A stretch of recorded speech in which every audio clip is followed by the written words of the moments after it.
مرضة الله. وأيضا قال الله تعالى: قل لا أسألكم عليه أجرا إلا المودة في القربى. وقال الله تعالى في شان حبيبه ورسوله مخبرا وآمرا: إن الله وملائكته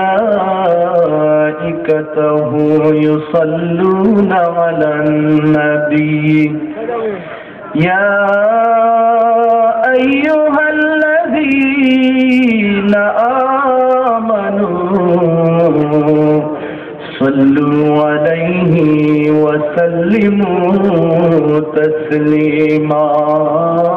اللهم صل على سيدنا مولانا محمد وعلى آل سيدنا مولانا. اللهم صل على سيدنا مولانا محمد وعلى آل سيدنا مولانا. क्या करूं तारीफ सरदार जहां की शान में, हजरत जिब्रील अमी भी जब के दरबार रसूल। अल्लाहुम्मा सल्ली अला सय्यिदिना मौलाना मुहम्मद वअला आलि सय्यिदिना मौलाना। विश्व नबीर আগমনে জগৎ হইল উজালা, মধুর নামটি স্মরণ করো ওহে মুমিন নিরালা। আল্লাহুম্মা সাল্লি আলা সাইয়্যিদিনা মাওলানা মুহাম্মদ ওয়া আলা আলি सय्यिदिना मौलाना। मुहम्मद मुस्तफा सल्ले अला, तुमी बादशाह बादशाह कमले वाला, तुमी तोड़ने वाला तुमी बचाने वाला, तुमी तोड़ने वाला तुमी बचाने वाला, तुमी गायबेर खबर देने वाला।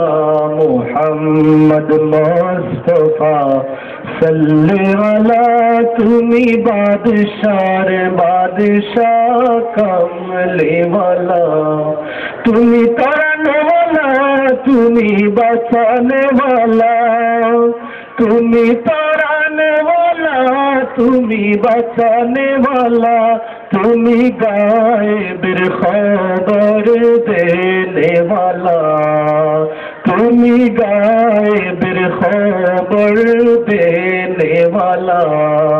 मुहम्मद मुस्तफा सल्ले अला, तुमी बादशाह बादशाह कमले वाला, तुमी तोड़ने वाला तुमी बचाने वाला, तुमी तोड़ने वाला तुमी बचाने वाला, তুমি হাজির নাজির সারা দুনিয়া, তুমি হাজির নাজির সারা দুনিয়া। মুহাম্মদ মুস্তাফা সাল্লাল্লাহু আলা, তুমি বাদশার বাদশাহ কমলি ওয়ালা, তুমি বাদশার বাদশাহ কমলি ওয়ালা। তুমি তারানে वाला, তুমি বাঁচানে वाला, তুমি তারানে वाला, তুমি বাঁচানে वाला। তুমি ওদম গোলামদের নয়ন তারা, মুহাম্মদ মুস্তাফা সাল্লাল্লাহু আলা, তুমি বাদশার বাদশাহ কমলি ওয়ালা। হযরত শাহ জালালউদ্দিন বুখারী রহমতুল্লাহ আলাইহি মাজার প্রাঙ্গণে কুমেদপুর যুব সংঘের উদ্যোগে দ্বিতীয় বার্ষিক সুন্নি সম্মেলনের সম্মানিত সভাপতি জনাব শাহ খায়রুল এনাম লুলু মিয়া সাহেব, সম্মানিত সহসভাপতি জনাব মোহাম্মদ আলপু মিয়া সাহেব, মাহফিলের প্রধান অতিথি বিশিষ্ট ইসলামী চিন্তাবিদ মুফাসসিরে কুরআন হযরত মাওলানা মুফতি আবু সাফওয়ান মোহাম্মদ আশরাফুল ওয়াদুদ সাহেব, আমন্ত্রিত বিশেষ অতিথি মুফাসসিরে কুরআন হযরত মাওলানা জামাল উদ্দিন মুন্সি সাহেব, প্রধান আকর্ষণ যিনি আপনাদের সামনে মাগরিবের পরপর আলোচনা রেখেছেন আমার ছোট্ট ভাই মাওলানা মনিরুল ইসলাম চৌধুরী মুরাদ সহ আমার পূর্বে যিনি আলোচনা করেছিলেন হযরত মাওলানা জাহাঙ্গীর আলম ফারুকি সাহেব, সিনিয়র শিক্ষক, দিগম্বর সিদ্দিকিয়া সুন্নিয়া দাখিল মাদ্রাসা। বিশেষ বক্তা হযরত মাওলানা আবু সুফিয়ান আল কাদরি সাহেব, খতিব হযরত শাহ জালালউদ্দিন বুখারী রহমতুল্লাহ আলাইহি জামে মসজিদ। বাম পার্শ্বে বসা অত্র এলাকার স্বনামধন্য চেয়ারম্যান, উপস্থিত সম্মানিত মুরব্বিয়ানে কেরাম, নৌজওয়ান যুবক ভাই বন্ধুরা, ছোট ছোট মাসুম বাচ্চারা, বাড়িতে অবস্থানরত পর্দার আড়ালের পর্দানশীন মা ও বোনেরা,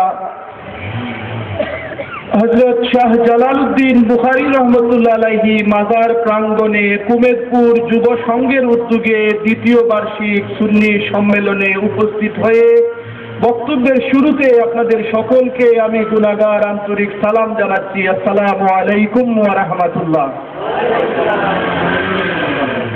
আল্লাহ তাবারক ওয়া তাআলার আলিশান দরবারে অসংখ্য অগণিত শুকরিয়া আদায় করি যে মহান রাব্বুল আলামিন এই এলাকার কিছু যুবক ছেলেদের উদ্যোগে মাজার সংলগ্ন মাঠে সুন্নি সম্মেলনের আয়োজন করার জন্য যে আল্লাহ রাব্বুল আলামিন তাদেরকে তৌফিক দান করেছেন, তার বিনিময় আমি গুনাহগারকে উপস্থিত হয়ে আলোচনা করার, আপনাদেরকে আলোচনা শোনার জন্য যে আল্লাহ রাব্বুল আলামিন তৌফিক দান করেছেন, আমরা সকলেই আল্লাহর দরবারে অসংখ্য অগণিত শুকরিয়া আদায় করি। সকলে পড়ি আলহামদুলিল্লাহ। সাথে সাথে আমরা আল্লাহর দরবারে প্রার্থনা করি আমাদের আশা বসা আজকের এই আয়োজন যেন আল্লাহ রাব্বুল আলামিন কবুল এবং মঞ্জুর করেন। সকলে বলি আমিন। সম্মানিত হাজির, যারাই ওয়াজ করতে আসেন, হয়তো বিভিন্ন জন বিভিন্ন বিষয়ের উপর আলোচনা করেছেন। আমার পূর্বে আমার শ্রদ্ধেয় বড় ভাই কাজী জাহাঙ্গীর আলম সাহেব পর্দার উপর কিছু আলোচনা রেখেছেন। তার পূর্বে আমার ছোট্ট ভাই মনিরুল ইসলাম চৌধুরী মুরাদ সেও আপনাদের সামনে শানে আউলিয়া নিয়ে আলোচনা করেছে। আরো যিনি প্রধান অতিথি যিনি রয়েছেন তিনিও একটা বিষয়ের উপর আলোচনা করবেন। আমাকে একটা বিষয় দেওয়া হয়েছিল, কর্তৃপক্ষ থেকে একটু বলা হয়েছিল যে ইউসুফ আলাইহিস সালাম, ইউসুফ জুলাইখা ওই সম্বন্ধে আলোচনা করার জন্য। তখন আমি বললাম যে বর্তমান যে সময়, এই সময় অনুযায়ী যে বিষয়ে আমি মনে করি একটু দরকার, সেই বিষয়ে আমি একটু আলোচনা করব। তো আমি ওই বিষয় তাদেরকে না করে দিয়েছি, কারণ গত বছর ওই দিকে আমি মাহফিলে এসেছিলাম। এই কুমেদপুর এলাকাবাসীর দুই একটা মাহফিল হয়, সেখানে একটু ওইদিকে আলোচনা রেখেছিলাম। তো প্রিয় হাজিরিন, কিছু কথা না বললেই নয়। আমাদের অবস্থা এমন হয়েছে, ওয়াজ করার জন্য যখন বক্তারা মাহফিলে আসেন তখন বেশিরভাগ সময়টা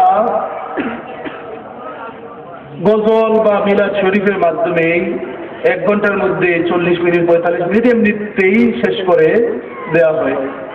অর্থাৎ ওয়াইজিনরা তারা যখন ওয়াজ করতে আসেন বেশিরভাগ সময়টা এভাবে মিলাদ আর দুরুদ আর গজল দিয়ে শেষ করে দেন, আলোচনা একটু কম করে থাকেন। তো সেদিকেও আমাদের বক্তারা একটু দৃষ্টি দেওয়ার দরকার এবং কর্তৃপক্ষ থেকে বলে দেওয়ার দরকার যে হুজুর ওয়াজ করবেন, আলোচনা একটু করবেন, তবে গজল বা বিভিন্ন জিকির আজকার এগুলো তো সওয়াবের কাজ, ঠিক আছে, তারপরে একটু ওদিকে একটু কম গুরুত্ব দিয়ে অন্ততপক্ষে কোরআন হাদিস থেকে কিছু আলোচনা করার জন্য।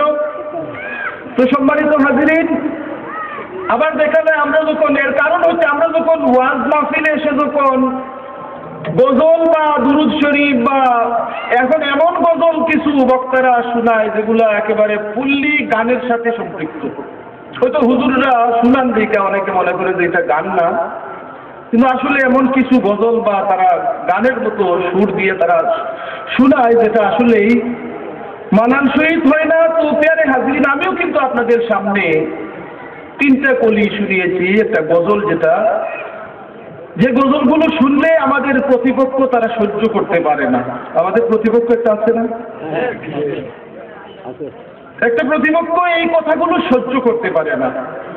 তুমি তরানেওয়ালা, তুমি বাঁচানেওয়ালা। আমরা নবীজির শানে যখন কিছু বলি তখন আমার সম্বল আমি মনে করি যে একটাই, যে নবী যদি আমার একটু সুপারিশ করেন তাইলে আমি পার হইতে পারবো, চেয়ারম্যান সাহেব পার হইতে পারবেন, মুরব্বী সাহেবরা পার হইতে পারবেন, আপনি আমি সবাই পার হইতে পারবো। কিন্তু বন্দেগি দিয়া, আপনি আমার নামাজ দিয়া, হজ দিয়া, যাকাত দিয়া, দান খয়রাত দিয়া যে আমরা বেহেশত আশা করতে পারবো, সম্ভব আছে কারো? ইশরাকরাও পার হওয়া সম্ভব না। যদি পার হইতে হয় মদিনার কামলিওয়ালা নবীর যদি একটু সুদৃষ্টি যদি লেগে যায় তাইলেই সম্ভব। কথাটা বলেন ঠিক কিনা? এমন কথা যখন আমরা গজলের মাধ্যমে বা আলোচনায় যখন বলতে চাই তখন দেখা যায় একদল ঘরে বসে সহ্য করতে পারে না। তো প্রিয় হাজিরিন, দেখেন না, আমরা মাহফিলে আসলে নবীর শান একটু বেশি আলোচনা করি, কিনা কথাটা? মাহফিলে যখন উপস্থিত হই নবীর শান একটু বেশি আলোচনা করি। আমি যখন ইমাম গাজ্জালির লিখিত কিতাব যখন